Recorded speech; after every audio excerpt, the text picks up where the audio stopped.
আমার এই ক্যাপশনটা দেখে অনেকের কাছে একটু আশ্চর্যজনক মনে হবে যে ডক্টর ইউনূস সরকার কিভাবে বিএনপিকে বিপদে ফেলে যাচ্ছে, যেটা নিয়ে বাংলাদেশের জনগণের বড় একটা অংশ আমরাই নিউজটা কিন্তু করব। তখন এখন এই যে ঘটনাগুলা সাধারণ মানুষের মধ্যে ক্ষোভ তৈরি করবে, কারণ বাংলাদেশের কোনো মানুষ এই সিদ্ধান্তটাকে পজিটিভ নেবে না। কথা বলছি রোহিঙ্গা ইস্যু নিয়ে। যখন রোহিঙ্গাদেরকে বাংলাদেশে জায়গা দেওয়া হলো তখন একটা প্রেক্ষাপট ছিল। ওই প্রেক্ষাপটের পরে বিষয়টা তো আমাদের জন্য একটা হেডেক হয়ে গেল। ভাই, রোহিঙ্গাদের প্রতি আমার কোনো অ্যালার্জি নেই, আপনারা বুঝছেন, বাট জাতিগত হিসাবে, রাষ্ট্র হিসাবে আমরা চাই আপনাদের রাষ্ট্রে যত দ্রুত আপনাদের যাওয়ার সুযোগ আছে ততটুকুই যাওয়া উচিত, তাই না? রোহিঙ্গাদেরকে বাংলাদেশের নাগরিকত্ব দেওয়া হোক, এটা আমরা পছন্দ করি না, কিন্তু আমরা নিজেরাই পৃথিবীর বিভিন্ন দেশে আবার গিয়া রোহিঙ্গা সাজ্জা ওইসব দেশের পাসপোর্ট নেওয়ার চেষ্টা করি। তো সেই হিসাবে আবার এটা হয়তো জায়েজ। বাঙালি পৃথিবী জুড়ে কি ছাগেন যাবে, রোহিঙ্গাই তো সাজেন, তাই না? রাজনৈতিক মামলা। বাট আমি বলতেছি কোন জায়গায় ঘটনা, অন্য জায়গায়। সৌদি আরবে আপনার ৬৯,০০০ রোহিঙ্গা বসবাস করে। সেই ৬৯,০০০ রোহিঙ্গাকে বাংলাদেশি পাসপোর্ট প্রদানের একটা চাপ ছিল সৌদি সরকারের পক্ষ থেকে, যে তাদেরকে যেন বাংলাদেশ পাসপোর্ট দেয়। এটা আওয়ামী লীগ সরকারের সময় থেকে চলমান। তো এখন এই যে চলমান প্রক্রিয়াটা আওয়ামী লীগ কিন্তু করে নাই, এখন এটা এসে পড়ছে কার কাঁধে?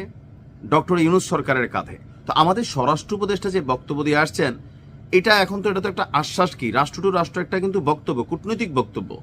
এখন এই বক্তব্য তিনি যখন দিয়ে আসতেছেন, আশ্বাস দিয়ে আসতেছেন, এই সরকারও তার মেয়াদ নাই, তাহলে কার কাঁধে চাপবে? বিএনপির কাঁধে। তো বিএনপি যদি আইসা এই ৬৯,০০০ রোহিঙ্গাকে পাসপোর্ট দেয়, জনগণকে এটা পজিটিভ নেবে? অবশ্যই না। বাংলাদেশি পাসপোর্ট প্রদানের প্রক্রিয়া দ্রুততর করার আশ্বাস দিয়েছেন স্বরাষ্ট্র উপদেষ্টা লেফটেন্যান্ট জেনারেল মোহাম্মদ জাহাঙ্গীর আলম চৌধুরী। আমার মনে হয় যে ভাইকে স্বরাষ্ট্র উপদেষ্টা না বানাইয়া মানে কমেডি উপদেষ্টা বানানো দরকার ছিল। মানুষ কিন্তু নাইস, আবার চিনসও আছে, আমার কাছে ওনারা কিন্তু ভালো লাগে, বাট স্বরাষ্ট্র উপদেষ্টার যে পদটা, এটা একটু ভারী টাইপের পদ। গেল 15ই জানুয়ারি সচিবালয়ে, স্বরাষ্ট্র মন্ত্রণালয় তার কার্যালয়ে বাংলাদেশে নিযুক্ত সৌদি আরবের রাষ্ট্রদূত ডক্টর আবদুল্লাহ জাফর বিন আবিয়া, ওনার সাথে সাক্ষাৎ হয়। তো সৌদির যে এত ফিরিতি, তোরা প্লেন দিয়া লয়ে যাস না কেন? আর তারা তো সৌদিতে আছে, এত বড় দেশ, কোন এক মরুভূমিতে দিয়া দে বাবা। মানে কেউরা নিজের কাঁধেই বিপদ দিতে চায় না। এরা কোথায় আছে আপনি দেখেন। স্বরাষ্ট্র মন্ত্রণালয়ের উপপ্রধান তথ্য কর্মকর্তা বলছেন, বৈঠকে সৌদি আরবে বসবাসরত ৬৯,০০০ রোহিঙ্গাদের বাংলাদেশি পাসপোর্ট প্রদানের অগ্রগতি, জনশক্তি রফতানি, পারস্পরিক ব্যবসা বাণিজ্য বৃদ্ধি, বিভিন্ন বিষয় নিয়ে, নির্বাচন, অনেক কিছু নিয়ে আলোচনা হয়। তো সৌদি আরবে অবস্থানরত যে ৬৯,০০০ রোহিঙ্গাকে পাসপোর্ট প্রদানের যে প্রক্রিয়া, এটা কি অবস্থা জানতে চান উপদেষ্টা বলছেন, উল্লেখযোগ্য অগ্রগতি তারা কইরা ফেলছেন। পাসপোর্ট অধিদপ্তর এবং সৌদি আরবে অবস্থিত বাংলাদেশ মিশন সমন্বিতভাবে কাজ করছে। কাজ দ্রুত শেষ করতে ঢাকা থেকে নাকি বিশেষ টিমও পাঠিয়ে দেওয়া হয়েছে।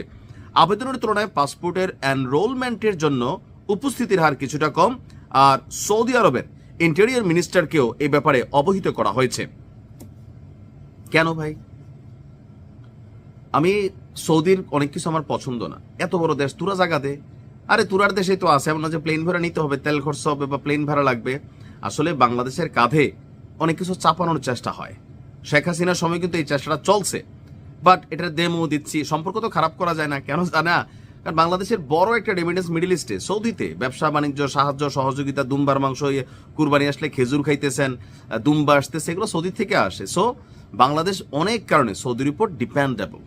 তো সেই ডিপেন্ডেবল মেন্টালিটি থেকে আপনাকে যদি কূটনৈতিক সম্পর্ককে জীবিত রাখতে হয়, তাহলে সৌদির আবদার আপনাকে মানতে হবে।